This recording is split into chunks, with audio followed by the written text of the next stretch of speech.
Paris, 1935. La baronne Morietta von Schmoll et ses amis avaient bel et bien disparu dans les eaux de la Seine après une course-poursuite digne des 24 heures du Mans, mais sur l'eau. Et leur bateau avait agi tout comme une voiture, il avait coulé. Merveille de la technologie moderne. Cela nous laissait le champ libre au professeur et à Laura et moi-même pour nous remettre en quête des yeux de l'ange bleu, de magnifiques pierres précieuses datant de oulala, trop longtemps. Aidés du professeur Hervé Nividivici, un croisé franco-italien à l'allure mondaine, nous nous étions remis au travail dans la grande bibliothèque du conservateur du Louvre. Au menu, ancien ouvrage qui fleurait aussi bon qu'un hall d'hospice. Récapitulons. Monsieur Buxley, ne touchez pas à ce livre. Et on doit chercher dans les bouquins, non ? Oui, mais ce sera après que j'ai récapitulé. Me suis-je bien fait comprendre ? Alors je vous sauve la vie pour que vous m'engueuliez, c'est génial. Oh la ferme ! Fallait s'y attendre. En Inde, nous avons découvert un livre de voyage relatant l'épopée d'un guerrier arabe, un nomade, Aziz le Grand. Nous avons suivi ses traces jusqu'en Afrique centrale, non loin des mines du roi Salomon, où il aurait offert les pierres à une tribu, la tribu des grands amis. Oh oui, ça c'était les nains. Des pygmées, Laura. Oui, ben nains ou pygmées, ils se nourrissaient de touristes en perdition. Vous avez rencontré des cannibales ? Oui. Là, nous avons découvert de la bouche du grand chef Des morceaux de viande humaine. que des chevaliers européens auraient, fut une époque, combattu le roi Salomon et lui auraient volé les pierres. J'ai bon jusque-là, non ? C'est ce dont je me souviens. Moi, je me souviens surtout des coups que j'ai pu prendre en Afrique. Oh mais cessez de vous plaindre, je vous en prie, vous devenez pathétique là. Patéquisme, c'est qui ce Pat ? C'est votre mec ? Vous êtes d'une jalousie. Il est jaloux, hein ? Quel jaloux ? Ouh, le jaloux ! Mais non, je suis pas jaloux. Buxley, jaloux ? Oh, on aurait tout vu, il n'est même pas capable d'éprouver un sentiment aussi développé. Voici la suite de notre programme. Si quelqu'un dans l'histoire a pu entendre parler de ces chevaliers et en a relaté leur voyage, c'est ici que nous trouverons les écrits. Nous allons donc, en compagnie de notre ami Hervé ici présent... Oui, je suis toujours là, oui. Nous allons donc manger du bouquin, mes enfants, pour la gloire de l'archéologie. Et si on trouve rien, on peut littéralement les manger, les bouquins ? Si vous trouvez rien, c'est moi qui littéralement vous ferai bouffer un bouquin pour que vous vous étouffiez avec. Vous pourrez jamais, j'ai bien trop de souffle. Ah bah oui, j'avais oublié que vous aviez un troisième poumon à la place du cerveau. Je pourrais vous envoyer une vacherie, mais je suis à court. Ça tombe bien, moi aussi. Ça m'épuise de vous parler, vous pouvez pas savoir. Et la chasse aux indices put commencer, avec son cortège de pages tournées une à une, délicatement, pour ne pas abîmer ce que le temps n'osait à peine altérer dans ce musée. L'ambiance studieuse me rappelait ces merveilleux moments passés dans les amphithéâtres à écouter les voix du savoir débiter tout ce qu'ils connaissaient sur Ramsès II, sans jamais nous dire si les Grecs aimaient vraiment se mettre les uns derrière les autres. Ces moments où avec un seul élastique, on arrive à briser le calme, en essayant de buter l'ange qui passe lorsque le professeur s'arrête de parler. Cet ancien temps où je courais pas le monde à la recherche de 2 pierres précieuses.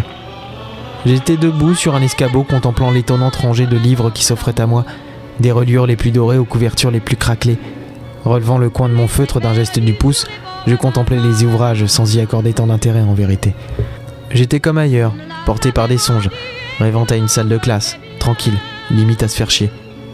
Mais à ce que je sache, lorsqu'on s'emmerde ferme, on ne risque pas grand-chose à part perdre son temps. Le soir, n'ayant rien trouvé de bien intéressant, nous rentrâmes à l'hôtel, et la nuit fut douce pour une fois, même si le canapé l'était moins. Le professeur ronfla, Laura parla un peu dans son sommeil, mais pas assez distinctement pour que je puisse comprendre quoi que ce soit. Et le lendemain arriva enfin, avec son cortège d'oiseaux, de rayons de soleil sur Paris et la tour Eiffel, et la journée se passa une nouvelle fois dans une pièce peu éclairée et prête à vomir tout plein de livres. Un mois s'écoula durant lequel le professeur Key ne parla guère. Un mois durant lequel Laura et moi n'échangèrent pas même une insulte. Un mois où moi, j'en vins à faire des pliages, seul, dans une nuit d'hôtel, pendant que les autres dormaient. Nous étions fin juin de l'année 1935, et pour la dernière fois, les Français allaient le passer sans connaître les congés payés. Professeur, je crois que j'ai quelque chose. Paris, vendredi 28 juin 1935, le Louvre, dans la bibliothèque, pour pas changer. La syphilis ? Qu'y a-t-il, Laura ? Un texte qui parle des chevaliers ? Non, Mais ceci là, regardez. C'est un livre sur le chevalier de Sédur. 2 pierres, à jamais dissociées. 2 pierres pour voir la vérité. 2 pierres dans les 2 mains d'un chevalier. Autant dire qu'il tient l'ange par les... Par les quoi? Je sais pas. Quelqu'un a mangé la page. Ouais, c'était courant à l'époque, je suppose. Il n'y a jamais rien eu de meilleur qu'une page avec un délicieux coulis d'encre noire. C'était qui ce chevalier de Sédur? Le chevalier de Sédur fut un grand chevalier. Il combattit aux côtés de Jeanne d'Arc pour repousser les Anglais. Pardonnez-moi, c'est l'histoire. Ouais, on sait qu'on s'est fait brouter hors de France par une femme. Et alors? Ça gêne votre conscience masculine? On dit bouter, non pas brouter.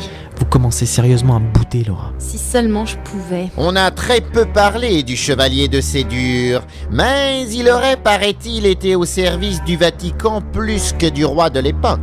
Une sorte d'agent secret du pape.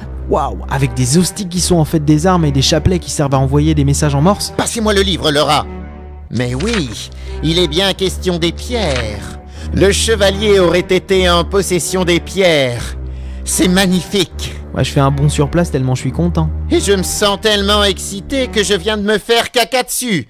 Oui, c'est un miracle. Je n'y croyais plus. Vous ne croyez plus pouvoir faire caca? Mais non, retrouver une trace des pierres. Le chevalier de Sédur a été enterré à Orléans d'après ce que je peux lire. Donc, nous sommes partis pour Orléans. C'est bien comme ville, Orléans? C'est moche.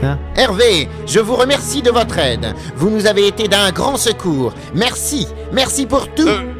Vous allez peut-être me ranger tous les livres que vous avez déplacés là, parce que moi, je ne vais pas le faire tout seul. Bien sûr, Hervé. Allez, au revoir. Venez les enfants, l'aventure repart. Mais Artemus et les livres. Bon, eh bien, je vais me payer tout le ménage encore. Et comme dirait César, je suis venu, j'ai vu, j'ai vaincu. Veni, vidi, vici. Oh, mais c'est comme mon nom presque.